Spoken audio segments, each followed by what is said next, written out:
Dorothea Lange contracted polio at the age of 7, which left her with a weakened leg and a permanent limp. At the age of 12, her father abandoned the family, and Dorothea was left on her own to figure out how to get by and make a life for herself. She set up a photo studio on the second floor of a building in San Francisco and developed a lucrative practice. One day she looked out the window and saw a procession of men standing in a long bread line. Seeing this image of the poor was transformative for Dorothea. She sensed her oneness with them, her oneness with their vulnerability. In her own words, she called it a shock of recognition, a shock of recognition, of rethinking, a moment to reconsider what we can and should do for our fellow humans. She soon sold her successful portrait studio and went to work for the Farm Security Administration, documenting the lives of sharecroppers and migrant workers. Her images of the poor and the forsaken brought their plight to the public attention, and her photographs became icons of a new era.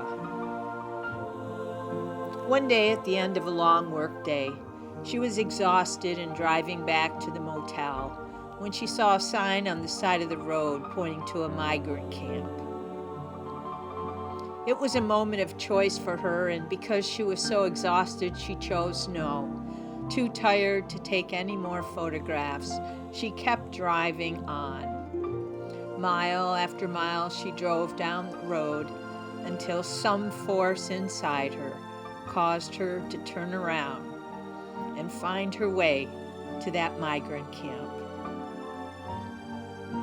It was there she discovered Florence Owens Thompson, the migrant mother whose picture has become most famous and most recognized. Dorothea says about that day, she had just sold the tires from her car to buy food. When Lange provided the photographs to the editor of a San Francisco newspaper and told him the story of the conditions at the camp, he informed federal authorities and published the story. As a result, the government rushed aid to the camp to prevent starvation.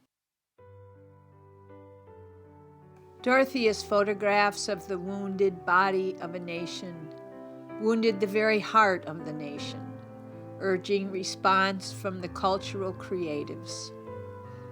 Upon seeing a collection of her photos, one man broke down in empathy. "This is my human family. I want to help, but what can I do? I am only a writer." But it was John Steinbeck. Dorothea's images fueled his work, and when Grapes of Wrath was being read by the nation, another man reading the novel felt the pain of the migrants and called out of his own pain, "What can I do? I want to help. These are my brothers and sisters, but I'm only a filmmaker." And that was John Ford, who directed the movie Grapes of Wrath.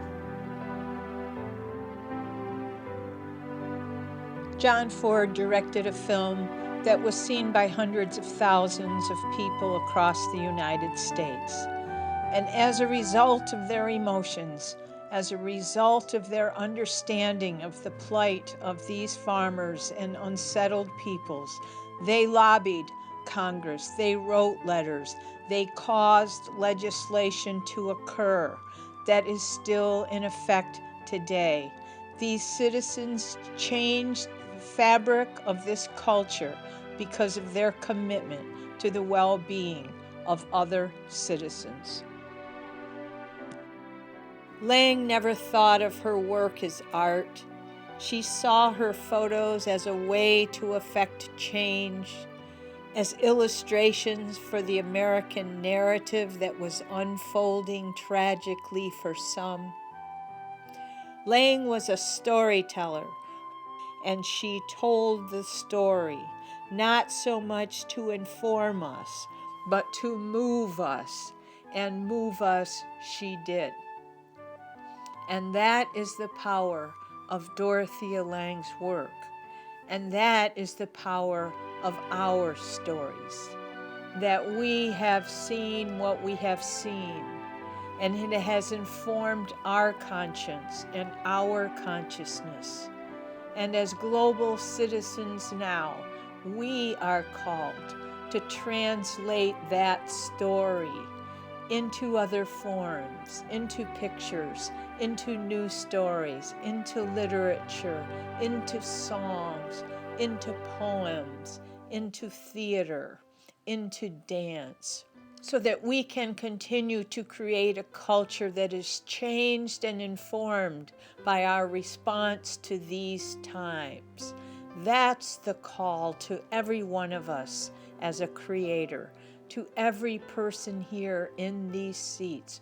Your eyes have seen what they've seen so that you can reveal the story behind it. This is our time, and we are the ones.